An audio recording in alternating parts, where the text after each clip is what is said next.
this could be, in this time with the dynamics that exist today, could be one of the top 1 or 2, 3 things why we now push into a recession. The reason why last time it didn't is because we injected trillions of dollars into the economy.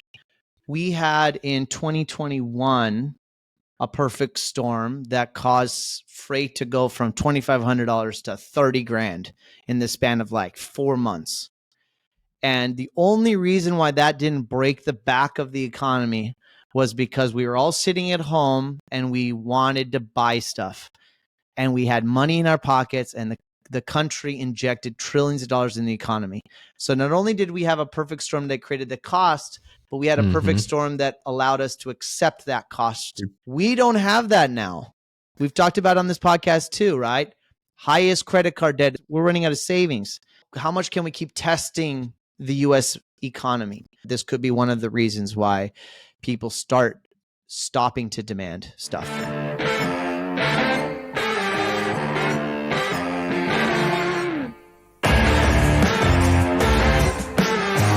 Welcome back, everybody, to another amazing, exciting, riveting episode of the King's Table podcast. My name is Ashish Nathu, the hostess with the mostest, the Sultan of Sofas. Man, do I have some fun furniture news today, some global furniture news. Thought it'd be fun to share some things that we're learning. But, of course, I'm joined by my besties, Maddie Atchison, the hero of hospitality, the Caesar of commercial. Oh, the Caesar. You like that? Good. That's really good. Aaron and Mooch Stegi, of course, the trend spotter. Mooch, we need some trends, man. There's going to be, we need some real trends, okay? We need to spot some shit, okay? Please. I'm ready. I'll get off my soapbox we're ready. Rates and do something else today. And of course, the one and only, the peaceful and tranquil Sage Ayala. What is up with your guys' nerdy ass dingbats? What is up with your guys' headphone game? Can we just seriously? Well, at least now you can read mine too. I flipped it over so you could see it. Mikey, put yours a little bit lower. Okay. Man. What a loser. We got some Dune action going on. You do it, Mikey, you don't. But I will. But for the sake of our conversation, I'll move mine back to be undistracting now. Well, as you guys can see, we just have so much fun here. We're just a bunch of young kids playing. What happened last week? Where did everyone go last week? Whose fault was that? Why weren't we here? Well, I was actually going to fall on that sword and say I was the first person that said I cannot make it today. And then you start dropping like dominoes. You're like, if Aaron's not here, we're out. I lost my voice, man. I think Vegas did it to me, but I lost my voice. So I was going to record. But because Mooch is like, okay, we'll just pass this week because I really was going to have to shout. Probably wouldn't have been a good audio. Before we jump in, did you guys see my non-humble brag post on my Instagram today? This week's non-humble brag? This week's non-humble brag. I've been getting posts. So it's tons of big foreclosures right now. So Austin Business Journal, Dallas Business Journal, The Real Deal Online. I've been just doing like interviews with these guys like every day right now and sending them over things. And so I hit front page of the Dallas Business Journal today, and then on their other things. So I did a little screenshot of my name, or of the quote in the article. A year ago, during a lawsuit, I had this attorney that was grilling me, and he's like, "Okay, who are you? What about you? So why do you think that you are actually qualified to talk about foreclosures?" Because I was the other team's witness, and he's trying to knock me. And I remember just going like, well, I think I've bought more than any individual person. I started to do the whole spiel. But the last thing I said to him is, I am the authority on foreclosures. Right. And so today as I was as I'm all over in the news, I was reminding him and everybody else to go, I might not be a lot, but I am the authority on foreclosure. It just feels good to tell an attorney that. After that, he just stopped that line of questioning. I was like, okay, shit, I'll keep going. Anyway, sorry. Ashish, take us away. Do the thing. We got a lot of stuff going on, man. I mean, how you guys doing? It's been a couple weeks. Everybody good? Ready to go? Mikey, you done with your travel, bro? No. But next week is my anniversary, and I've been married for 25 years. Wow. Congratulations. Pick your battles. Most shit doesn't matter. Most shit don't. I thought we would start with our YouTube channel. because of course you can find the King's Table on YouTube every single week, and our engagement has been awesome. And we have some people that keep coming back and putting more and more comments on the YouTube channel. So I thought I'd start with that because there's actually a fun discussion that we've been having over the last few weeks. So I'm just going to kind of get into this. There's been a conversation we've been having about tech and how tech can disrupt the residential real estate market. I don't know if you guys saw this conversation from Josh Vick. Go ahead and look at this question because I think this is something that is important that we keep talking about, and maybe we can address it really quick. But I just appreciate all you guys continuing to leave us comments. Specifically, Cody Real Estate keeps showing up here. Is it Jan Stinneru? Asking us about evaluating different deals. I'd love to talk about that too. But I want to get to Josh's question about whether or not the buyer market is really ready for a piece of technology that will help people. And do you think that people are savvy enough to purchase a $500,000 or $850,000 house through an app? And, what's the learning curve in that? And is the market ready for that? And is the world ready for that?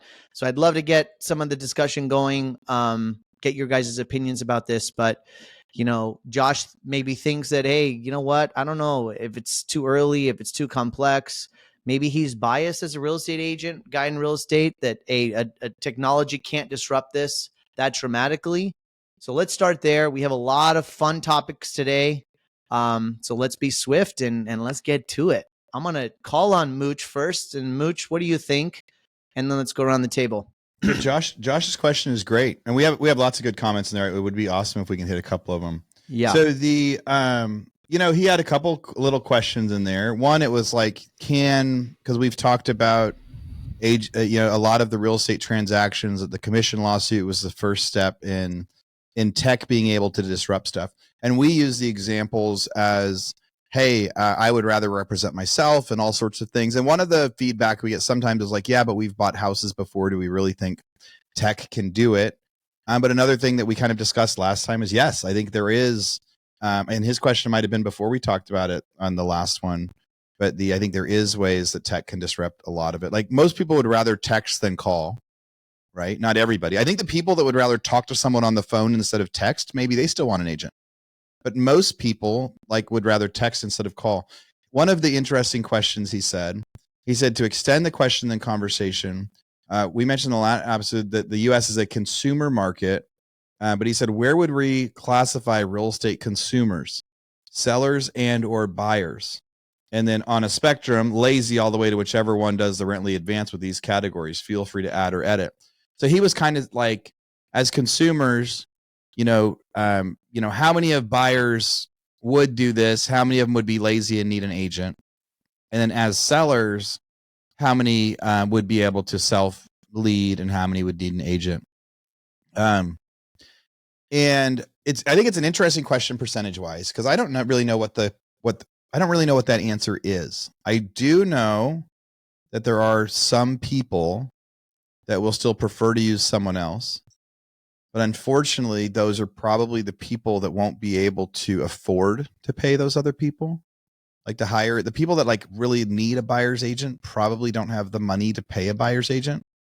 And the people that have the ability to go do it themselves and would be happy self-showing with the Rently lockbox and uploading the stuff, probably, have the money and don't need it. And so I think, I think probably 2/3 of people would prefer to get the house for less and represent themselves and do a self-show. The other thing about these Rently boxes and the concept that we're basing it on, we're giving Rently so many free advertisements the last couple of weeks. I need to reach out to them for only $99 a month for Rently.com. Please go click on the link below. Just kidding. Shit, I spent thousands of dollars a month. We have no affiliation with Rently. Right, we have no affiliation, but I should go ask for a discount for me and Mikey now. I think the biggest thing of what consumers want, whether they're lazy or not lazy, is convenience. And I actually think what tech is going to do, the way that we've described it, is it's going to make it more convenient for them. If they see a house online, they can see that they can show it. They can drive to it right now and enter with a box. They don't have to call an agent to schedule an appointment. If they drive by a house, if they're at their friend's house and they see the house next door is listed for sale and they see it's vacant and there's a box on it, they can just go walk in and see it right then. That's convenient. And I think it'll actually increase transactions with it. So, and we talked the last question that he asked. So one, he's saying like, hey, will people really use an app? Two, buyers or sellers, how would we classify them as lazy or not? On the buy side and the sales side. And I'm curious what you guys think about that. And then his last question was, we mentioned that you should become a listing agent. He said, I laugh because everyone wants to do that, but the pathway isn't quite that simple. So I'm not sure the statement really needs to be continually repeated. I do not know an agent who has ever said they didn't want to become a listing agent. Maybe in your coaching exposure to agents, you hear all the whining. In my circles, I guess I ought to be thankful. I don't hear the whining going on. Good question.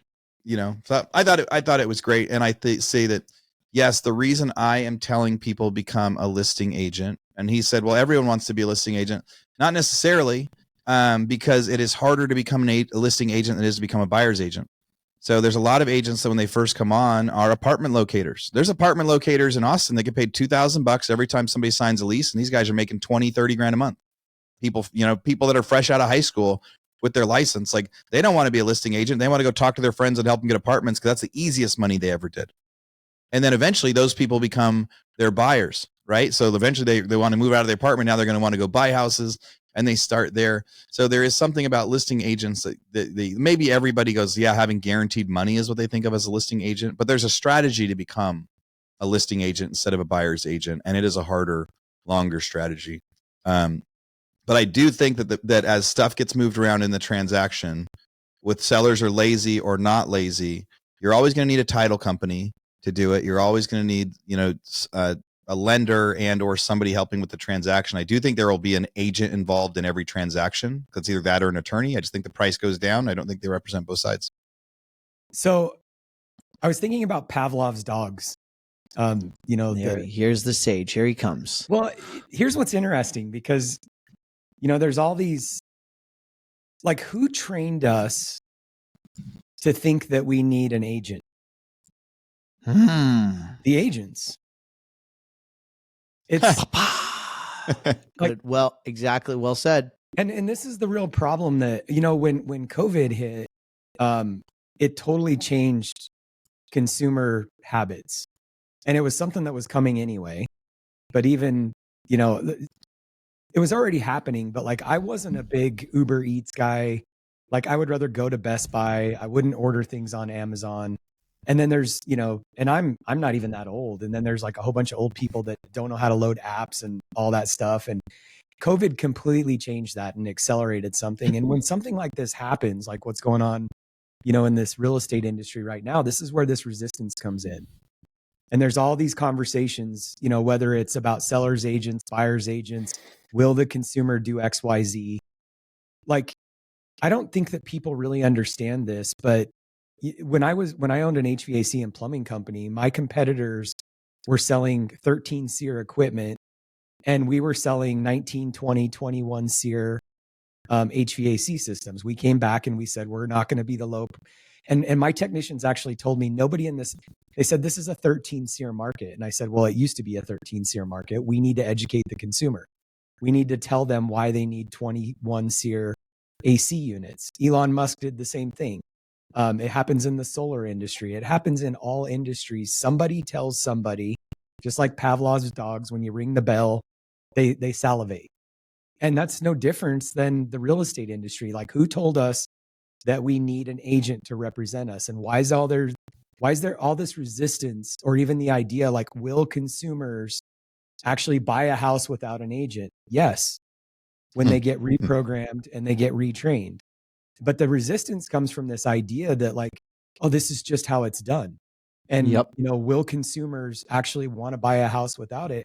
And by the way, I agree with like everything. There's nothing that any one of you guys have said that I don't agree with. And Aaron, I loved your point on the people that actually need representation are the ones that are not going to be able to afford it. And that's what's sad about, like, the whole system, because, and even, a while back, somebody asked the question, like, back to me, Mike, would you be comfortable with somebody, seeing your house without somebody there? Yeah, absolutely. Because the type of people that are viewing my house, they're not going to go in and destroy my house. It's a pretty high dollar listing, which is why I'm selling it, because I will never buy that much house again. Shame on me. But I love all these points. But the reality at the end of the day is I think we get so stuck in the way that the system is and the program is, and you just have to have an agent. And the reality is, like, when people get reprogrammed that you don't need an agent, they're going to realize they don't need an agent. Just like I was reprogrammed to say that I can order stuff on Amazon, I can order stuff from Uber Eats. And there's always a resistance to change. But I'll tell you what, back in the day when we first started getting programmed that we need an agent, there was probably resistance on why would I need an agent? And now nobody knows any different, because the bell was rang and we salivate, and that's just how things are done.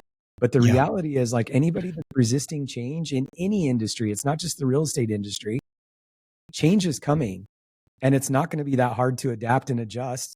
And there's all these ideas in our brain because we've been programmed to think that we need an agent. And I'm telling you, you don't need an agent. And is it going to take a few years, maybe 5 years, 10 years? Sure. And I love Aaron's point. Some people are just going to want to use an agent, and that's fine. I would probably continue to use an agent for certain things, but not certain other things. And I think, just to narrow this down, I think the problem with this whole thing is not all the questions on why you should or shouldn't use an agent, but I think the real challenge is our resistance as humans to things that are going to change, whether we like it or not. I'm going to double click on what Mike just said, but I'm not going to spend too much time elaborating because you hit it right on the head. But I have a couple things to share with the audience. Number one is capitalism works. We've said that here in this episode. It may take 2 years, it may take 10 years, but if you really stack the value add proposition that all the consultants have in the real estate industry, capitalism will go after that profit margin. Whether it's title companies or brokers or all these people in the process, that value add, that cost will always get disrupted. And you're seeing it in many industries. I want to say that I was in Vegas last week and we were staying at the Mandalay Bay, and there's like 60 people in line. I mean, I'm sure you guys have experiences when you go to Vegas, like these big 7,000 room hotels. There's like so many people checking in every single day. So I'm standing in line and there's like 40 people ahead of me. Okay. And there's like 7 or 8 people checking people in. And I'm like, seriously? We're in like 2024. How is this not completely digital? So then I started looking around. There's like 6 banners with QR codes, online check-in, online check-in, online check-in, online check-in. Yeah. You can check in by yourself. Like, you just go scan the thing, fill out your information. You get a digital key, go to your room, and you're done. Yet 40 people are still in line. So then I'm like, you know what? I'm just going to stay in this line. Let's see what happens. I started talking to people. Okay. Like, why are you guys in line? People are like, oh, I don't know. Like, well, there's a QR code right there. Why don't you try that? I was like, no, it's okay. I don't want to try it. So I get to the front of I wait like 25 minutes, right? And I get to the front. I'm like, please explain this to me. Like, you guys have 60 desks ready to receive people. Only 7 people are there working to check people in, and 40 people are in line. Please explain to me, like, what you guys are understanding about this. She's like, I don't know. Some people just want to meet with somebody. I'm like, okay. I mean, the key is the tech has to work. It's just fascinating. Yeah. As long as it works. I mean, I have had the experience where you do the QR code and you run over to, the other thing, and then the card wouldn't spit out, and they're like, okay, now we'll fix it for you. But if the tech is working, but yes, you're right. Like, some people are like, no, I'm just used to checking in for a hotel this way. I think what the point I was trying to make is, I think there's still a mindset of people resisting that. Oh, it's so simple. Hotel room check-in is like the simplest process. Yet the industry hasn't adopted that. Your phone should be your key. Easy. Now I'm talking to 3 of us on this call have Teslas. So let's talk about that. If you listen to the quarterly call that Elon just did a couple of weeks ago, he's trying to get you to buy a car in 2 minutes. They've deviated from that. Now buying a car on Tesla's app is taking longer than 2 minutes. He's like, my vision is to get you to buy a car in 2 minutes. If you've ever bought a normal car at the dealership, it's like a 3-hour process. Worst experience in the world. Worst experience in the world. And that's a new product. It's not like a house that's been lived in that has issues that have to it's like a fixed product. It's brand new. It's like a SKU. It's done. It takes 3 hours, and yet people still are willing to buy it, right? So if you think that technology is not going to disrupt this, you're freaking wrong. It's just people have to be committed to trying to solve it. Going back to your point, Mike, I pulled this up and I thought it was very interesting. Why do we believe, programming wise, we need realtors? When you look at the leading lobbying spenders in the United States in 2023, outside of Chamber of Commerce, number 2. Oh my God. National Association of Realtors. Wow. More than the pharmaceutical companies, more than big American hospital associations, Blue Cross Blue Shield, right? All of these are big medical, big pharma. Then you got Amazon, Meta, freaking National Association of Realtors. That's interesting to follow the dollars, right? Of why there's so much influence. Money, man. Dude, that is scary. I bet they stopped lobbying last year or something. I bet they stopped paying their bill. Right, there has to be some sort of a trend. If we looked at how much the National Association of Realtors spent on lobbying, I bet it went down last year, and now those people are like, okay, we're taking. That's a whole conspiracy theory to unravel $52 million. Len is the next guy on YouTube. You're gonna hit his question. You want to talk, Len? Well, Jan. Yeah, I want to talk about his question. Yes, Lee. Okay, so Mr. Lee asks, you guys use the phrase evaluating deals. Where do these deals originate from? Are people bringing you deals? Are you actively searching for deals? He is curious. So let's address this. This could be just a quick round table. We're all looking at different things all the time, whether it's real estate or businesses or portfolios. So really quick, answer Lee's question. How are you guys sourcing deals? Are you farming? Are you hunting? What's the skinny? Yeah, I still go hunting for most of mine. I mean, we will all say like people send us deals and bring us deals, and some of the best deals I ever got, people brought me. But the problem is it's really easy to get people to send you deals. There's wholesalers, there's agents. So I'm getting sent a ton of deals, but most of them actually suck. So it's not like no matter what in the way that I feel like, you still have to do your own hunting. Like you've got to look on MLS or you've got to look on Zillow or you've got to do your outbound texting and your outbound calling and your campaigns and the stuff comes in. Because even if a wholesaler or an agent is bringing you a deal, they're going to bring you way more deals than you need. They're going to bring you way worse deals than are good. Like 1 out of 20 or 1 out of 30 is good. So no matter what, evaluating is what happens. So if you want to buy more deals, you have to look at more deals. So you make as many people possible to send you deals or spend your time hunting or use the software or send the mailers or whatever else, but you're never going to be able to remove the fact that you have to evaluate deals yourself. That's my quick answer. Yeah, I'll piggyback on that. I mean, it's ultimately, I talk about having an army, right? You want to have an army of people that are out on the front lines doing activities that ultimately lead to opportunities that ultimately lead them to you to want to. What am I looking at on the screen here? What is this? You're distracting me in the middle of my answer. Mikey, what'd you do? This is how Aaron sources deals. This is Aaron, the foreclosure fox. The foreclosure fox. I love it. While he's on his boat on Lake Austin, freaking talks. He's got his headset on, doing deals. People are bringing him stuff. That's actually pretty good. I gotta get a picture. Pretty accurate, probably. I gotta get a picture of that before you take it down. That's courtesy of Tim, by the way. That's great. If you want to see the commercial version, here's when Aaron gets into downtown. Oh man, look at that. His skyscraper behind him. Better. Look at that boat. But to just finish my short answer on that, when I'm just a big believer in relationships and brand. Aaron has a brand where he talks about real estate investing all day long, what he's investing in while he's out on, job sites, what challenges he's walking into, what problems he's solving, what wins he's having. And ultimately, he's turned people's RAS, reticular activating system, on in their brain that if and when they come across a deal, he is the authority and the guy to send it to. He's the guy to reach out to. And it's the same thing that I've done in my journey is I've given people a window into who I am, what I'm doing, all the same things that I just mentioned. And therefore, I've got people who send me, I probably get a dozen deals a day in my inbox. As Aaron said, a dozen of those deals every day are usually crap. But once a week, I'll come across a deal that's interesting, that goes from just being a quick scan to, hey, I'm going to dig into this and underwrite it further. So especially in markets that are challenging right now, you really have to look at 10 times as many deals as you did before, because it is really hard to find those deals that you can actually make pencil. But relationships, I'm a farmer of relationships. I'm constantly planting seeds every day, whether that's on social media, whether that's getting on phone calls, whether that's getting on Zoom calls, and I'm planting seeds with new relationships. I'm nurturing those existing relationships by continuing to follow up, stay in touch with people. And eventually you look up and you've got a farm full of crops that are eventually going to start to yield fruit. Now that takes time, but some of my best deals have never been deals that I went hunting for. They were deals that were brought to me and put right in my lap. So of course you can go out and do direct marketing, text marketing, mailers, pay-per-click, all of that kind of stuff, right?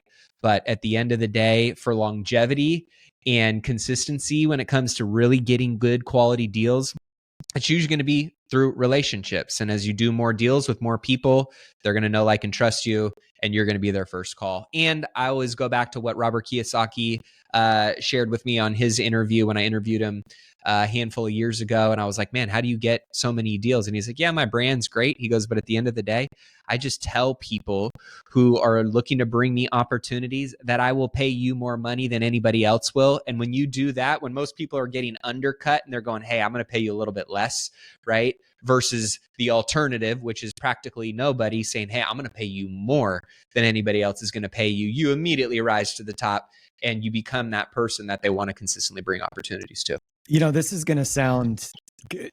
Not to go back to the realtor thing, but I agree with what Maddie said. But here's what's interesting. I actually, and tying this into what Aaron said too, like, I love brokers. And I remember, I know this sounds like a duality here, but it's so amazing to start with. I know. It sounds like a duality, but I've bought 35 different mobile home park communities, and the majority of them, when we first started, it was like yellow letters, off market deals, VAs compiling lists nationwide of 45,000 mobile home park owners trying to get their attention. And the majority of the good deals that I've done have been through a broker. And even what Aaron said earlier, like, the people that can actually afford to pay are the ones that probably don't actually need it. But like, tying it in with what Maddie said, it's relationship. So we've used the same mobile home park broker since 2017. We met him in Las Vegas at an event. He brought us a deal. He's done broker's opinions for us for free, which would normally cost like $1,500, $2,000. But it's like this relationship thing that Maddie was talking about, because he knows that by doing stuff for us, when we go to sell communities, we're going to use him. And when we go to buy communities, we're going to use him. And I love what Kiyosaki said too.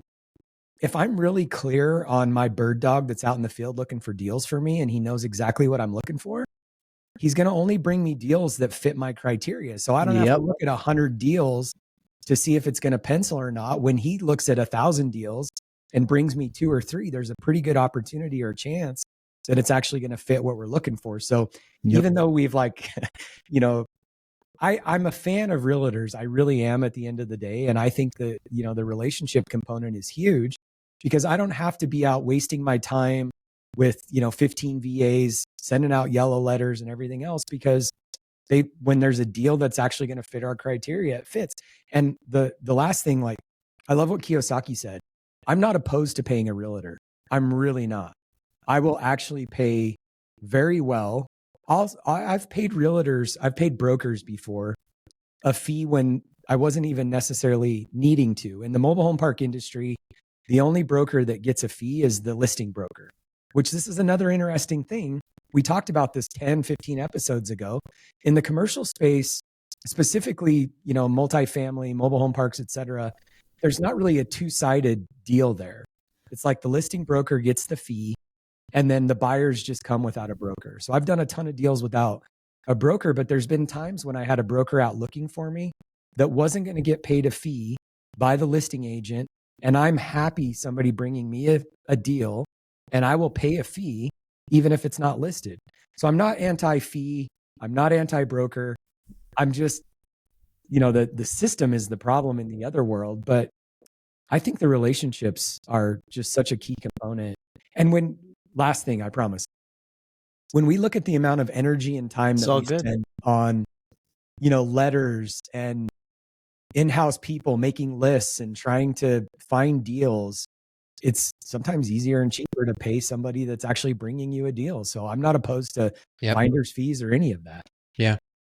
Yeah. Just be a good steward of relationships. Don't, in a nice way of saying do the right thing. Don't be a douchebag. Like, there's so many people that just want to hand out, give me a great deal. I'm looking for, shut up. No, go and actually be someone of value to somebody and do that consistently and trust in the long-term value of that relationship.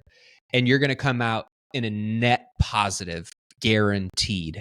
But if you're somebody that's just give me a deal, or, you're asking for something bottom of the barrel, and then you're going to, cut somebody out, or you're going to slash their fee, you will never build a consistent pipeline of opportunity, because nobody's going to want to be in business with you.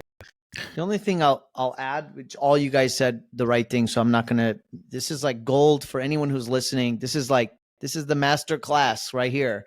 The only thing I would add to that is think about the WIFM. Think about what's in it for me, for the broker or the person.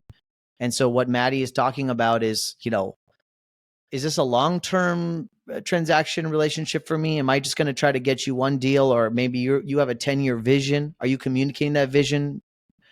Why should I go work for you? Are you going to be different than everybody else? And so if you put yourself in the mindset of that person, and you think about what's in it for them, and you communicate from that perspective, it motivates them to work for you for long periods of time. So that was awesome, guys. Great feedback. I took a lot of notes. That was good. I got to say one thing. I think we figured out so that answer, right? So if you want to survive as a buyer's agent out there in New World, is you actually have to find products that people don't know they want. Right. So the reason it works from Mike is the buyer's agent comes to Mike and says, hey, here's a mobile home park you should buy. If Mike's out hunting, he's going to find one without an agent. But he needs a buyer's agent when the buyer comes to him and says, hey, here's something you didn't know that was for sale. You didn't know you needed it. You didn't know you wanted it, but do you want it?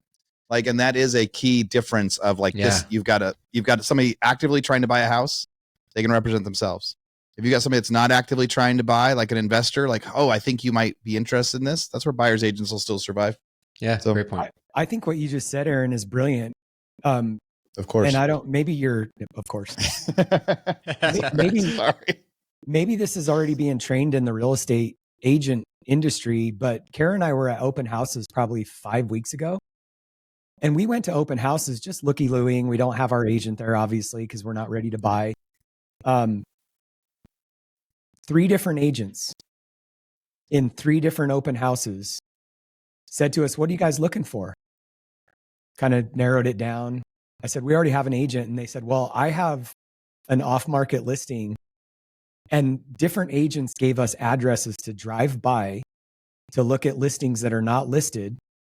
And I'm like, is this a thing that the agents are starting to do? Just back to what Aaron was saying, because are they literally prepping people to not necessarily list their house so that they can find people like me that are looking for houses that are not listed yet, so that they can just basically do. I'm just wondering, this isn't a statement. I'm wondering if agents are already starting to think about what you just said. Isn't that happening in commercial too? That's happening in commercial also. Yep. It's been happening in commercial. Yeah. But I'm wondering if the residential agents are figuring out what you're saying. Yeah. Great points. Yeah. I think I want to keep talking on that, but I think we got to jump. But I'll put a note to talk about the Dominican Republic real estate, way they do that next month. We didn't even talk about buying and selling businesses. We're just talking about real estate. Yeah. That's a whole nother thing. A lot of the same lessons, but a whole different thing. So I want to get lost in ocean freight. Is that okay? This is a really, really important topic. You've been pitching a tent before we even started. Tell me why it's so important. We know you got to get in on it. I'm about to yawn over here, so keep me awake. Make me excited. Okay, so I'm gonna share. We've talked about this on the podcast. I have a lot of fun data to show you right now. Okay, so you guys can see my chart here. That's not the right size. Okay, so global freight is in flux. We've talked about it on this podcast the last couple of weeks, but it's gotten worse. And so I thought I'd share today because I've been really lost in this problem over the last 2-3 weeks and trying to figure out what's going on. We're having Ash, real quick. Yeah. Can you tell us just like in 30 seconds why it matters before, just so that you don't lose? Well, I think this problem is going to get really bad real fast. Okay. Well, and we're like at the beginning of like people trying to figure out what is happening. Okay, couple of dominoes, but we don't understand. And I'm experiencing a lot of pain, and I think it's going to get worse, and I don't see any change. And so that's why I think it's important. We're going to talk about this for the next 12 months. I can guarantee you. Who does ocean freight impact? You, the consumer. Yeah. Right? Import, export, which ultimately gets passed on to the consumer if those prices are spiking. For the record, most of all increase of freight costs get passed on to the consumer, which is reflected in inflation. And that's everything we buy? 60 to 70% of all goods are consumer goods brought into the country. Good. Wow. That was the answer I was looking for. Okay. So why it matters to the normal person, because 60% of the stuff that they buy, prices are going to go up with this. And it's like when they say like it's a perfect storm, like we're experiencing a perfect storm. And I don't know if I quite put all the dominoes together, but in the last couple of days I have. And so that's why I'm sharing it. I think a lot of this makes sense. It stacks. It makes sense to me. And I think we will be talking about this a lot over the next 12 months. And I don't see how it's going to get any better. I think it's just going to get worse. Okay. So here's what I mean. So firstly, let me talk about the freight thing, and I'll bang this out in a few minutes, and then we can talk about the impacts and why this is important to the listener. But essentially you can see that, we've had some pretty dramatic up and down the last few months of ocean freight. This is actually my forecast. We're essentially just going to continue to go up. These are rates. The yellow line is China to West Coast port. The red line is to East Coast port, and the blue line is sort of middle of the country through the West Coast port. Okay. That does not include it doesn't include domestic trucking to a final destination, like a warehouse. It just includes through the rail system of the United States. And it doesn't include about $1,000 to $1,500 worth of additional fees that are just normal in the process. We're just talking about container rates here. So if you look at this, I mean, we're going to be, by the end of August, we're going to be upwards of at least $10,000 a container. I'm already experiencing $8,000, $9,000 a container. And so these are very high prices. Okay. So let me share this slide here, and I want to explain So what fits in a container, right? So if you're spending $10,000 on a container and it's $3,000 higher, right? Is that like 10 couches? Yeah. So each couch is $300 more? My commodity is a large commodity, right? Yeah. We import $60 billion I think it's like, of the 500 billion we import from China, and my data may be a little off, plus or minus a couple of years, but let's say we import $500 billion. 60 to 70 billion is just furniture, just from China. So we're about 10 or 15, 20% of the commodity is just furniture. And it's a big category. iPhones very small. They don't care. You could fit a lot of iPhones in a container. So that variable cost is irrelevant. In fact, Apple controls the air freight cost during Chinese New Year. They spike prices because the cost allocation per iPhone unit is very low. But there's a lot of garments, tires, all these things are very low margin, and so the price of $6,000, $7,000, $8,000 additional per container is quite significant in the cost of goods sold. And you have to remember also that most retailers are inventory based. So they can't so quickly pass that cost on to the customer. They have to eat it for a while until they can slowly, like, you're not going to go to Costco and all of a sudden prices are going to go up by 30%. They can't do that. They have to slowly increase prices, and then they hold prices high as inflation goes down for them to make up the difference. Does that make sense? That's how we experience inflation.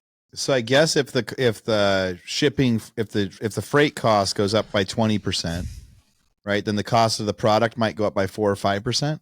If it's a larger product. Hold on. Let me explain the dynamics, and we'll talk about price and inflation. No more questions. I was just trying to. Well, that's where all of this is going to end up, which is why it's important, right?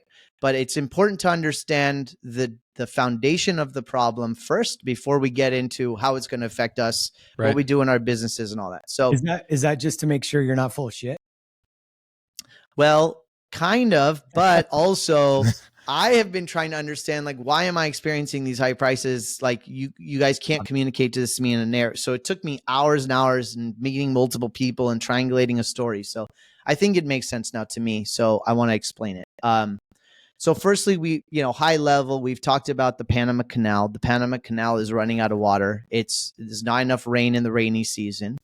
The Panama Canal basically takes very large ships, 6,000, 8,000 container ships.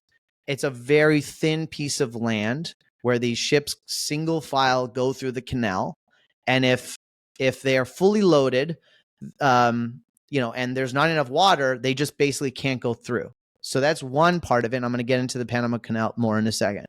Then we have the Suez Canal, which is this thin little piece of land right here near Saudi Arabia and Egypt, where containers come from Southeast Asia. They go through this little sliver of land.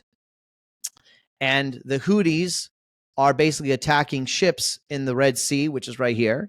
Okay. And so insurance companies are not insuring ships to go through this piece of land, this ocean, because they're afraid they're going to get attacked. And so not enough ships are going through there. Okay. And then a couple of weeks ago, we talked about this on the podcast too. We have Baltimore. So let me explain how this all affects and how this all stacks. Firstly, on the Panama Canal side, ships have to get significantly reduced in terms of volume. So instead of having 6,000 containers on that ship, maybe you can only have 3,000, right? Increasing cost. Not enough ships can go through here as fast. So now you have backup. You have more time. Okay. You have a toll pass to go through the Panama Canal. That Panama Canal toll pass has increased. I think it's like $80 to $400. Okay.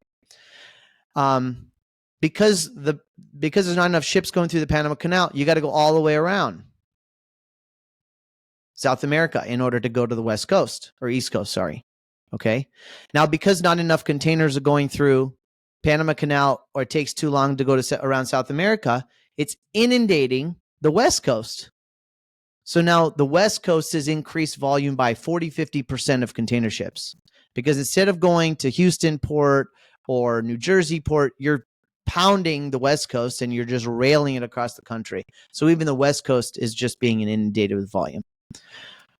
Going to the East Coast side, if you're not going through the Panama Canal, well, you got to go through the Red Sea. Well, the Red Sea is not possible. You can't go through there. Very few ships are going through there, right? So if you're going to go through there, then you got to go all the way around the Cape of Good Hope, around Africa. The ships that are trying to make it through the Red Sea, they only can stack 50% of the ships, because the fuel that it takes, the risk that they're calculating is that if I can't make it through the Suez Canal, then I need enough fuel to go all the way back, right? So they not only do they have to load less, but they have to be able to have more fuel, increasing cost. On the West Coast, Baltimore is a very big U.S. port. I don't know how much of this is really impacting it, but even the Baltimore has a small effect, because now that volume gets distributed among other East Coast ports. And all these ports are sort of connected. So the profit and loss statements are all connected. And so the fees are starting to increase. So when you start looking at the dynamic, and I don't want to get so lost in the nuance of it, but all of this stuff adds so much additional time to the process of moving product. So instead of moving product from 20 days, now it's 40 days. Instead of moving to the East Coast in 35 days, it takes 65 days. All of that is cost, okay? Because if it takes more time for the freight liner, more stuff on the boat for longer, it just adds cost. And time and cost is very bad for supply chain. And most of that cost gets passed on to the customer. These dynamics will only get worse. So what I mean by this is that, okay, do we see that, unless we're weather experts, that the Panama Canal is all of a sudden going to get better? This is an incredibly important location right here. We don't see that happening in the next 12 months. Do we see that the wars in the Middle East and the wars in Europe are going to get better in the next 12 months? No. It's just going to get more volatile, more extreme. So that creates space, that creates opportunity for people to just say, okay, you know what? We have limited supply, limited lanes, high demand. US consumers are, and all of the big purchasing companies, right?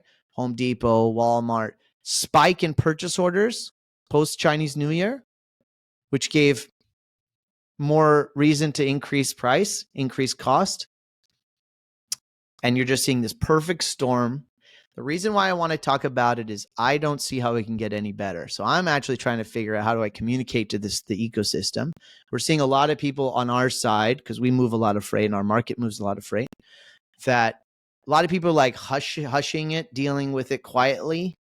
But this is going to blow up in the market's face, at least in my market. And I think it's going to affect the US consumer. And people will start seeing how inflation is not going to go down with anything that is affected by here. And let me just also say that this is unanticipated. We did not expect that we would be here. We would be half of the cost of where we are, and we probably thought that that's what was going to be steady. So with that, maybe you guys have some questions, and then we can talk about why it's important and what we do from here. Super interesting. First off, thank you for sharing that, because these are things that I love geeking out on. I would have never even gone down this rabbit hole without your perspective and just being so intimate with the industry. I mean, this is the perfect example of systemic and geopolitical risk. Exactly. Two things that are out of your control that can drastically impact so many variables, one in the macro economy and in micro industry, and of course, specifically to the individual consumer.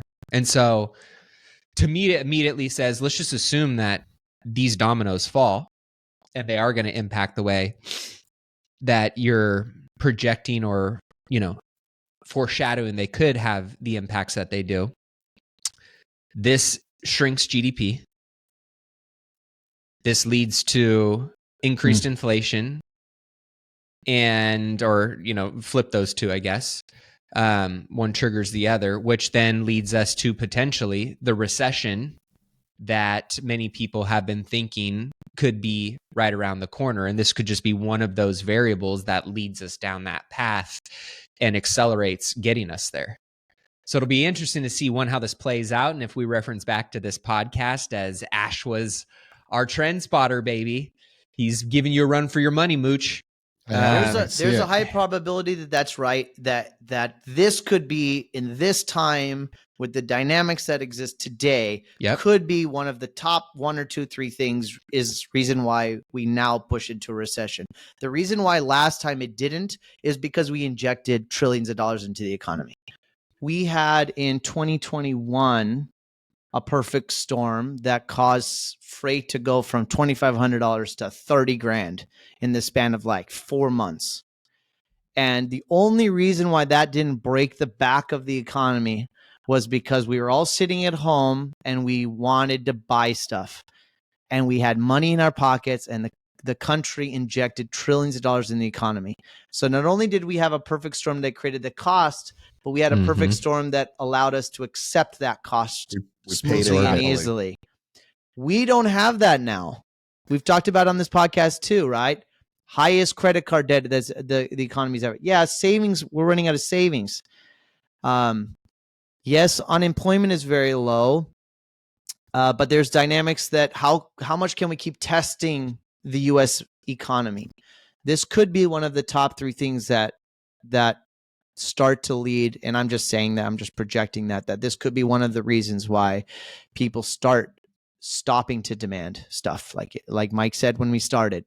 They start spending money on the things they don't need and only the things that they do need. And if you're seeing something spike drastically, that is nice to have versus I need to have it, that's where people are going to start really looking at their pocketbook and start budgeting and start reallocating their funds accordingly. Yep. It's a very interesting fun thread to pull on, right? Because I think the biggest thing that people are getting excited about, and this goes back to maybe supporting Mooch's stance around the Fed not lowering rates.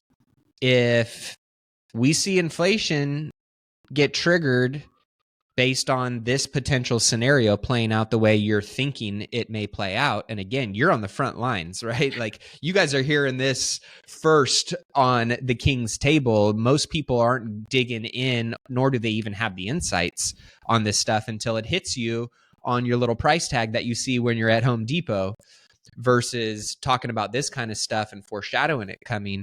Well, if inflation really does, result from this in ways that you would think it would, then I absolutely believe that will. What do you think the Fed's going to do? They ain't going to be lowering rates. They're not going to be as inclined to lower rates. So this could be a major domino that prevents the Fed from lowering rates this year, or potentially in the foreseeable future. Or raises. Or rates. I was going to say, I'm not going to say it because I don't want that to happen. Well, but what's interesting on that too, like, I mean, even the conversation that we've been having about, you lower rates and then real estate prices just fire back up because unemployment is actually good. But if something like this happens, and I mean, just think of the trickle down effect of basically a bottleneck, like a Panama Canal situation of employment, because nobody's buying anything and people are getting laid off left and right. So unemployment, starts to go up, and that's going to solve the other side of eventually being able to lower rates because, housing slows down and they need to re-stimulate the economy. I love what you said, Maddie, about, the geopolitical risks, because it's not even something that I had thought about. Like, if you look at the things that are actually affecting this war, the Panama Canal, the Baltimore Bridge, all of that kind of stuff. And again, not to put on my conspiracy theory hat, but a lot of times we're trying to figure out what the Fed's going to do and everything. And again, we live in a different day and age than it was even 10 years ago, 20 years ago. Maybe some of this is the levers that are being pulled, not to get crazy about it, but how do you really slow everything down? Stop. And I'm not saying that, somebody intentionally did this. Oh, you're saying it. You're saying I'm saying it. But it's interesting to think about, because what are the ways that you truly slow down an economy? To get this stuff under control? Well, cut off the shipping. So I'm just going to go back to what I said 10 episodes ago. We need to invest in that train in Mexico. I got a couple random questions with it, or comments. So anybody that wasn't watching us on YouTube and you were just listening to Ash give the summary, you've got to go back and watch the YouTube, because that, I'm guessing, was an incredibly boring and confusing monologue. Oh yeah, sorry. I've shared maps and charts and right. But if you saw the map and the chart and the arrows, it's fascinating. So he's jumping over Suez Canal and things like this and pointing it out. But on the thing that the presentation that he showed up, it was great. So if you were like, hey, I don't get what they're talking about, why does this matter? I should just fast forward. Go check out the YouTube page. Great visuals that really explained it. They were so good we couldn't actually explain it over the air on it. My biggest confusion part too was almost like Mike's, because there's all these problems everywhere. And it's kind of like, well, I don't, my understanding is there isn't a problem on the West Coast ports though. So why don't we just port everything to the West Coast and then we just have extra shipping? So one was kind of like almost like a dumb, simple solution of like, it seems like there's a really easy way. So maybe there isn't one, or maybe that's like the shipping across Mexico or whatever. The separate question is, I'm really trying to quantify how much it really costs or how much it really is. So like, and again, a $10,000, like if it costs $10,000 instead of $6,000 to ship a container, your cost to ship went up $4,000. Right. But how many products are in that container of yours? Is it 40 couches? So every couch goes up $100. So every couch goes up. Is it like a 5% increase? Is it a 10% increase? Is it a 3%? What's the true delta? Like the true delta could probably be calculated, because I understand for your profit, it's probably a true delta. For and us, then it gets moved up, or for the average consumer, how big? Okay. So from a price perspective, I think we probably are about 15% of cost of goods sold is freight. If that 15% goes to 30%, which for us it does, that's pretty material. So it doubled. So your shipping costs have doubled. Yes, they've doubled, right? I don't know if the math of that works for every commodity, but I mean, maybe it does, right? If it's 6% of your cost of goods sold, then it's going to go to 12. Well, not to get lost on this, but it doesn't, I don't know, maybe I'm thinking about this wrong, but it doesn't matter if there's 20 units in a container or 200 units in a container. If the cost goes up by 20%. Yeah, that's my point. That's what I was trying to think about. It's if I'm allocating $4 of shipping versus $100, what are you saying, Mooch? That basically it becomes immaterial at some line? Yes, like Apple's shipping budget is probably 3% of their cost of goods sold, and but that's because their margin is 95%. No, margin has nothing to do with actual costs. Your total cost of everything, right? Like Apple can ship $1,000 phone, and they can ship $1 million phones in a shipping container, and you can only fit 100 couches in a shipping container. So I'm just saying, like, the difference, like, product it's going to have to do with like shipping is a huge part of furniture. It does matter, because if and I agree with you, Mooch, like you set margin aside, that doesn't matter. But if your cost to ship something goes up 20%, then the cost per unit's up 20%. No, but only if you're talking about quantity within. You're talking about volume. You're talking about volume within the unit. Like, so here's I mean, a stupid example is like, how much do I spend on shipping a year? $1,000, because my product is US to US, and it's like sending checks back and forth, right? But like, there's some people who, like, shipping for furniture is obviously a big part of your expense, right? Mm-hmm. Shipping for t-shirts is probably like maybe an 8%. Let's put it this way. How about we think about it this? Think about it this way. Let me just play with this for a minute. If every US consumer is buying stuff every single year, so Mooch, you spend $60,000, I'm just guessing right now, of your household income on stuff a year that is imported and takes freight cost, right? Yep. You buy clothes, you buy shirts, you buy food, you buy sofas, you buy furniture for your office, you buy stuff every single year. A household has a certain amount of money that it allocates to buying goods and services. If the cost of those goods and services increases by 10 or 15%, then that goes into your savings. So you're just spending more money. So is that irrelevant? I don't think it's quite irrelevant. Oh no, I'm just trying to figure out the actual cost. I don't know if it's a 10 or 15. I mean, I think it's no matter what, costs are going to go up. Period. Understand that, get that. Trying to figure out the actual percentage of because like some things, again, a t-shirt, when I order, because I order all of my merch is from China, right? And so whatever I'm shipping. So let's say you in your years of expenditure and spending consume a quarter of a container worth of stuff a year. Yeah. Right? So that's the way to look at it, right? It's actually kind of like size. So I'm going to spend an extra $1,000 a year based on the container. Right. And I think the problem, and Mooch, I get what you're saying now on, volume. That makes total sense. But going back to what Ash said, which is really interesting. I mean, if even the amount of containers that are on a ship are getting cut in half because of some of these, fuel issues, and the length of delivery time is going so much longer. And Ash, you know more about this than I do, but even back to what Aaron was saying about the West Coast. I mean, we saw this during COVID. You can only put so many containers through, the West Coast, and then the amount of time that it takes for a ship to even get around. So shipping timelines are going out even further, which is more fuel. Like, I don't think this is a small problem. Well, look, think about this. If you're in an inventory business like Costco or Walmart or Home Depot, and you're FIFO LIFO, so you're basically selling inventory that comes, and the inventory that's coming after is going to be a higher cost. Guess what you're going to do? You're going to increase the price of your inventory today to try to make up for the losses that you see that are coming. Mm-hmm. So even though that inventory doesn't cost you more today, that stuff's sitting on the shelf, and you're not going to get it for 30 days longer. So it just became more valuable too. Does that make sense? I have a stupid question that I didn't want to ask, but if there's oceans on each side of the Panama Canal, and the Panama Canal is full of water, why you know what we need to do? You know what, Mikey? You know what we need to do? We need to get the Dutch. No, you're spot on, man. We need to get the Swedish Dutch guys that helped build Dubai. We need to hire them and we need to move them to the Panama Canal and say, solve this problem, because this is a stupid problem for us to be having.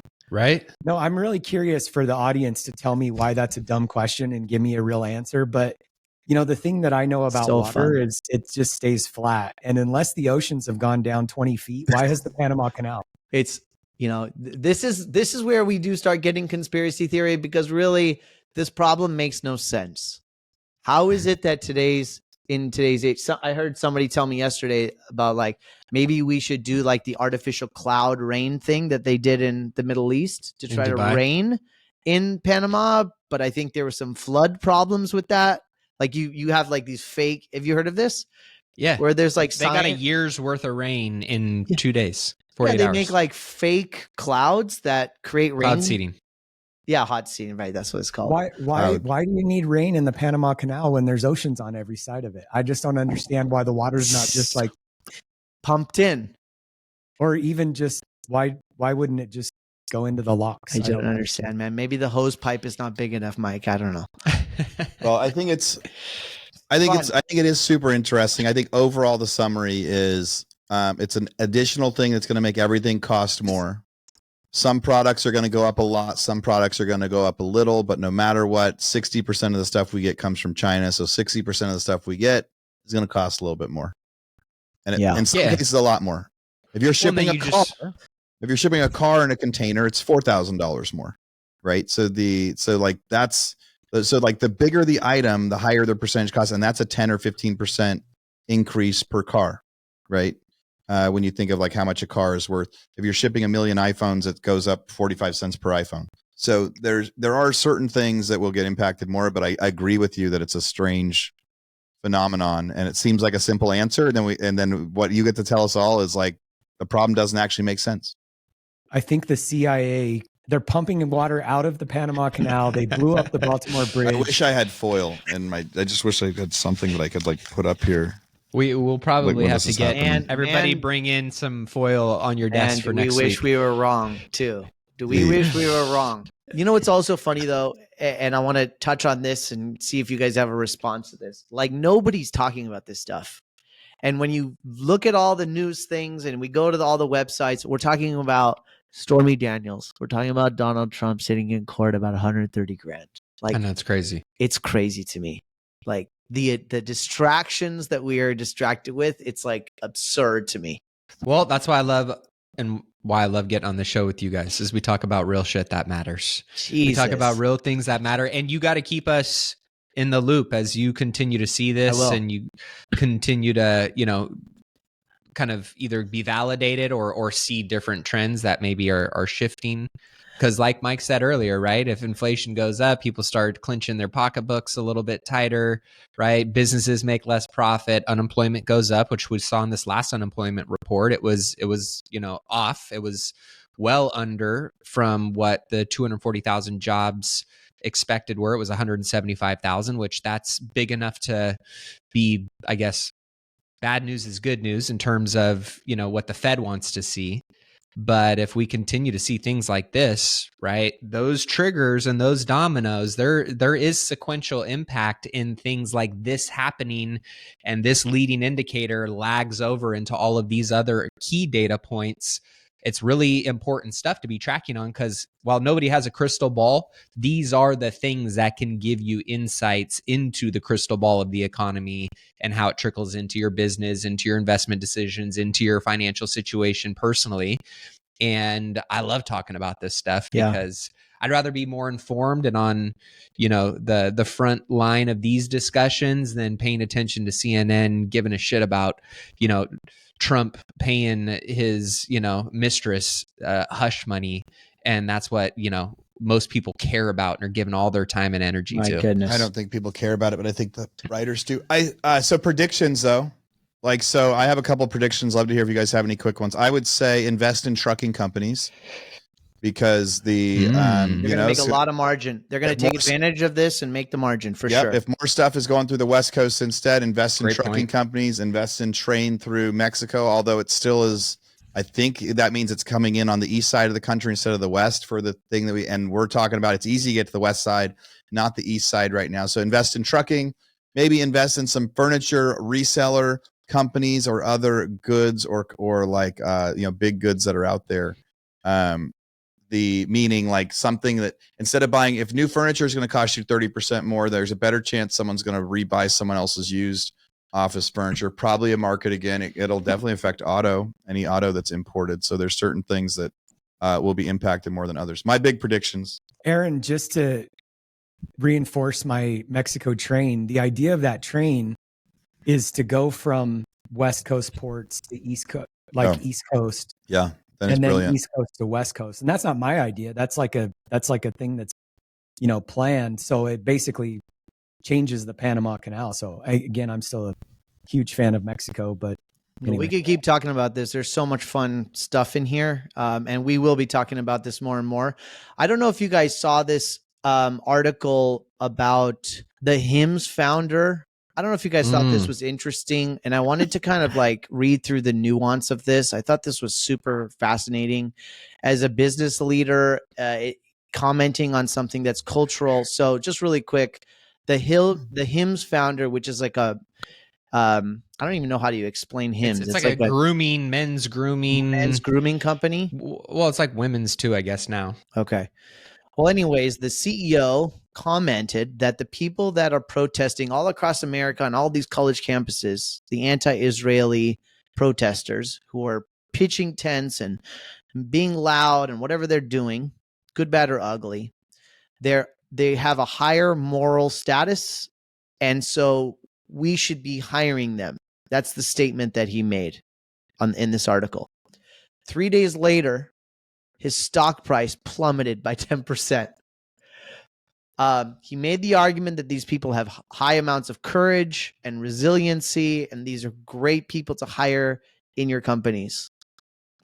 They're tough, they're smart, they're strong, they're courageous. And literally the marketplace responded by selling off 10% of his shares. I haven't been following the story past that, but I just think it's really interesting. Back to back, a couple days later. Are we still in woke environment? Is he being canceled? Do you think he's right that people that have strong conviction about a comment, an issue or a topic, and they go and protest and they do the difficult things, they put themselves into physical harm, regardless of cause, like do have moral courage, and therefore they potentially are better people to hire in your company? What do you guys think about that? I don't know if I'm stretching to make the connections, but I thought it was a really fascinating opinion for a CEO to have, that a protester would make also a good employee because they have moral courage. I think it's super fascinating. And it just ties together all the things that are going on in the world right now. And I haven't been watching a lot of the campus stuff, if anyone knows a lot about that. But I mean, campuses all across the country are in turmoil. Graduations have been canceled. So there's just a lot of fun stuff in this. But I did look up. So the stock lost $210 million in value, and this was as of 4 days ago. So it's down 16% in a month, but it definitely rebounded from a few days ago. People are just buying less men's products. I don't know.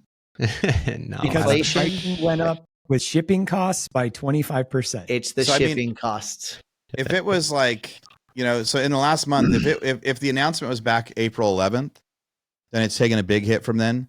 But if it was like this May 1st announcement, it's almost recovered from where it was. If you're looking at our stuff online. So the date's important, but I think you can go back to your question. I was just trying to put in percent. There was definitely a huge dip when it first happened. Yeah, let's see. I'm going to try and pull up while you guys are talking. So when did he say that? I think he's 10% right and 90% wrong. Like the idea of having, hiring people that will speak their voice and have a strong stance. Like I agree with that. But I mean, if you look at the other 90% of this, like people that are just wasting their life.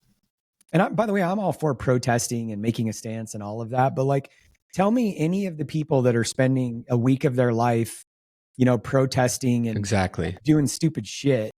Like, would you actually want to hire that side of that type of person? So yes, I agree with him on the 10% of like, I want people that will argue with me and debate. It's like what we do here.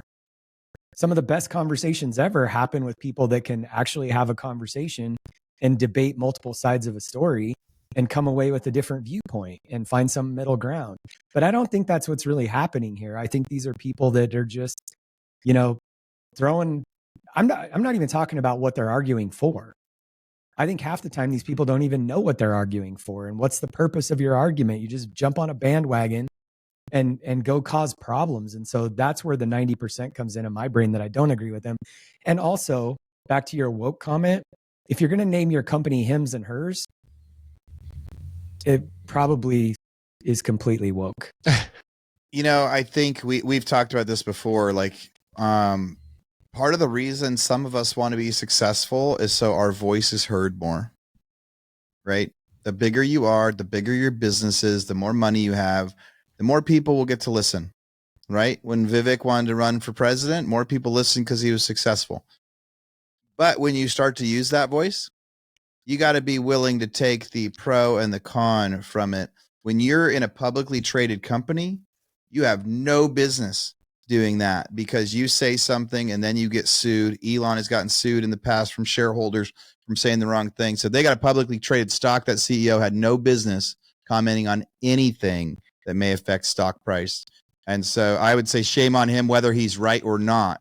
If you own your personal company, then use your whatever and be willing to accept the consequences. But he cost shareholders money. Unless you have FU power like Elon. Right, but you don't. If it's publicly traded funds, there's going to be like the same sorts of people. You're going to have fire department pensions, teacher pensions, whatever. If it's a big stock, I don't know how big the stock is, but it's publicly traded, meaning any of us could own the stock. And if any of us could own the stock, I say the CEO does not have a right to go speak on social matters that might cost us money, right? If I own the stock, I would sue. And I would say you don't have right. And maybe there's like FU or there. So I think there's maybe this like moral or business thing that if you are the CEO of a publicly traded company, you should stay out of social stuff like that because your personal opinion is now costing someone else money. And if we owned 100,000 in stock, his personal opinion might have cost us $10,000 or $15,000, and for some people, it's gonna be life-changing stuff. So, in one sense, I don't think people should make those decisions. Is he right or is he wrong? He's wrong for saying anything about it at all. If he wants to be a public thing, and then if it was a privately owned company, then hey, that's why we want to be successful. It's so our opinions can be heard. He obviously believes in the opinion, so he has. If it was private owned, he has a right to share it. But then you have to be ready for the consequences. You're going to have some people that are going to support you. You have some people that are going to buy your product that wouldn't have bought it otherwise. This reminds me a lot of those bets that were made like 3 or 4 months ago on different, commercials where like one of the beers said, hey, we're going to go out with this new campaign, and then stock sales drop. Like it's almost like he was taking a risk or a bet in business of, hey, by saying this, I bet our sales will go up. I think it's probably more of that than anything else. I don't know if my personal opinion is, man, I don't like when it comes to like, so if you're a protester on a cause, right, you should know a lot about the cause. And I am not deeply in the cause enough to know what I think is right or wrong. What I think is really interesting when I've seen a lot of news clips of interviewing protesters on both sides, they will ask them about it and they won't be able to say what they are actually protesting for. So that's probably the more frustrating thing. Not necessarily they're being brave because most of them don't actually know what they're supporting. Plenty of them do. But I think the percentage of people that know what they're protesting for and know all the story behind it so they can actually form a real opinion is really small. So, yeah, I would say the latter is much bigger than those who are actually well-informed and can have a very diplomatic discussion and reasonable arguments for what they're ultimately fighting against, right? Yeah. To answer, Hims is 2.6 billion market cap. So that's a big company. That's not a small company. That's not a small company. But I think it's just another example of this is Bud Light 2.0. I mean, they thought they were going to, say something or do something. that was going to be a benefit, and it backfired on them. And if anything, it should just be another example of large corporations and the accountability the executives need to have for those decisions, first and foremost, right? Because that doesn't impact his salary. That's not going to impact, him in the ways that it's going to impact all of the investors in that company and their share price. Obviously, I'm sure he's got a big share package as well that, it impacts in some capacity. But it's always interesting, how the lack of accountability gives people free rein to do things they would not do if there was true accountability and their feet were held to the fire on some of these things. So I think that's a big component of all this. And I think it's just, again, another example of showing how consumers understand the power that they now have. We as Americans, our consumerism and the juggernaut that it is such a powerful force. And it has been shown in these micro examples of you do and say something that the consumer doesn't like, and they're going to punish you for it. And so if it doesn't continue to put more of these corporations on notice around the things they get involved in, the things that they say, the things that they do, you should be paying attention now, because it can have massive impacts on your company, on your employees, on your shareholders and your investors. And I love that. I love that there's that component of accountability and power the consumer has, because that is a democratic way that we can peacefully show by voting with our dollars what we believe in and what we want to throw our money behind and what we want to support. I love it. It's really fascinating if you just play that little 7-minute clip back and watch you guys answer that question. That's why I know you guys are like amazing and great, successful entrepreneurs, is none of you comment. You all did not share an opinion about the actual situation of people protesting. I don't know if you noticed that. I love to share my opinions on stuff, but I just don't have enough of a clue. But you didn't. But my point is that that's not what mattered. It wasn't about that. It was like about leadership. It was about fiduciary responsibility. It was about taking the high ground regardless of opinion. It's so easy now with bait click media and Instagram and to have an opinion.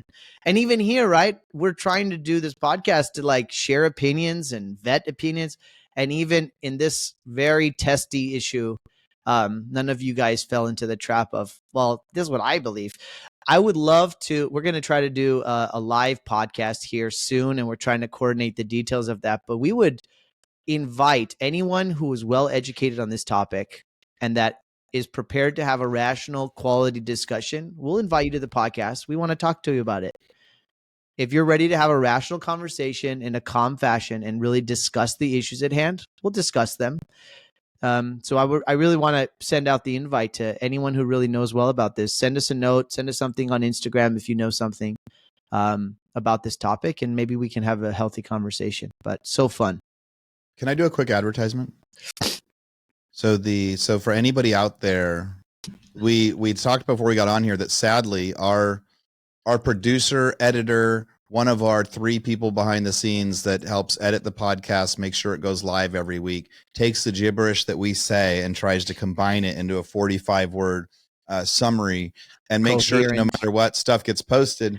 He's leaving us in a few weeks. So Evan, who has been the man behind the scenes of all my podcast stuff for like 5, 6 years, is going on to do bigger and better things. So if you are somebody that you are fascinated by the stuff that we're doing, you love listening to the stuff that we're doing, you have a little bit of editing skills and a little bit of a hard stomach to not take stuff very personally when you hear some of the stuff we say behind the scenes, we're looking for somebody to help us with video edits, with publishing, with podcast stuff for this one and my other podcast. So you know where to find us if that might be you. I want to ask one more provoking issue question. This one has been bothering me for a week. Can we talk about one more thing before we close? It could be fast. Better be spicy though. We've talked about it on the podcast, the difference between the fine line between righteousness and like ego and narcissism. The fine line between righteousness and narcissism. There was an article in the Wall Street Journal, I think it was today, that the FTX creditors, all the banks, all the investors, everyone who ever invests in FTX will fully be repaid in full. The only person that will not get the money is the government, I think, but 100% of their money back, plus interest. So SBF is, I think, got what, like a 20, 30 year jail sentence now? 25. 25 year jail. There was one bet that paid off big time. And the one bet that paid off big time, it was one of the cryptos, right? One of the cryptos went through the roof, and that's what ended up. He was a good better. He made good bets. Let's just call it what it is. No, there was one bet, though, that paid off all of the other losses, and this happened in the last 90 days or so. Something went through the roof that ended up making it happen. Does it say in the article? Yeah, and for context on this, too, what else is interesting, they're getting their money back plus interest, but they don't get the upside of where the actual stock ended up. So, or if the courts hadn't actually taken conservatorship, right? They would have made way more money if he was in control. If he was still in control, he would have spent all this money already. So let's understand that. This is really important. This is really important for the listener to understand. This is why I'm asking this question. It's a very nuanced question. The government says this guy's committing fraud, shuts the company down, takes conservatorship, starts to decide that, okay, we need to go figure out what assets this guy owns, and starts to sell them in small chunks. And we had a discussion on the podcast a week ago about the price of Bitcoin. The price of Bitcoin is like $60,000, $70,000. When this happened, it was at like 30. And he owned Bitcoin, a lot of crypto in his portfolio. Yep. They started selling it early. Okay. So what Mike was saying too is if they just held on, not only would they have made their money plus interest, they probably would have doubled, tripled, quadrupled their money in all the investments he had. But because the government get involved, and because I'm not saying that's the wrong thing, I'm just saying that's what happened.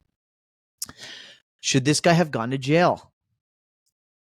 So, yes. So you're right. All the people are getting their money back now, right, from one of the bets.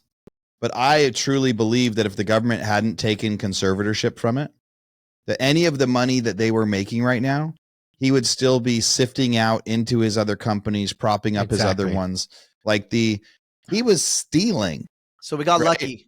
Yeah. Yes. No, not necessarily got lucky. I mean, even the guys at the All In talk about it. There's some stuff that he did that was brilliant, but he's also a criminal, right? Yeah. He was a brilliant investor, but he was clearly a criminal.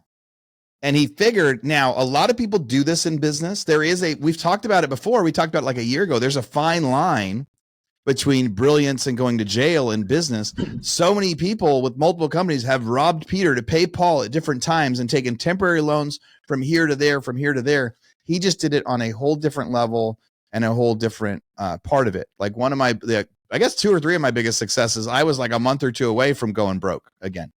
Right. And so I believe that entrepreneurs like make bets and push things through the limit, but it didn't seem like his was, it felt like his was criminal and he knew it, and he was doing it more with, other people's money and stuff that he wasn't allowed to do it for. But that's, I believe that if the government hadn't taken conservatorship, that he would have just kept stealing and there wouldn't be the money in there to be giving back. It would have caught up to him at some point. Yeah. I mean, that's my short answer is it would have caught up to him at some point. And I agree with Aaron, 100%. There's arguments to be made, right, that he was making investments and bets and decisions that you could say were bad bets or bad decisions or bad investments. They could have turned out, as we have seen, to be good investments and decisions. But then you cross the line over to legal versus illegal. And he was clearly black and white doing things that were illegal. By the letter of the law, you are doing things that 100% if you were to get caught, you're going to end up in jail for 25 years, which is exactly what happened. If it was he was making decisions and all the shit blew up in his, face and he just made bad decisions, but he didn't cross that line, well, then that's just part of being a big boy, big girl investor and taking risks to try and get rich and build wealth. Yeah. But when you start doing things that are illegal, which ultimately he did, and it was egregious in so many ways, 100% he had the right level of accountability, and what happened to him as a result of it was warranted, in my opinion. The article's interesting. I guess one thing it does say is that are you reading the Bloomberg one? I'm clicking through a up. few of them, but it's like it said that at the time of sentencing or whatever, a lot of the crypto was missing, and they had to like go back and get it. And they had and some of the stuff, it was like people logged into FTX and it was just gone. And so I believe that like they had like stolen some, moved it out to other areas. Where part of the government's deal is they were able to go recapture and get a lot of it back.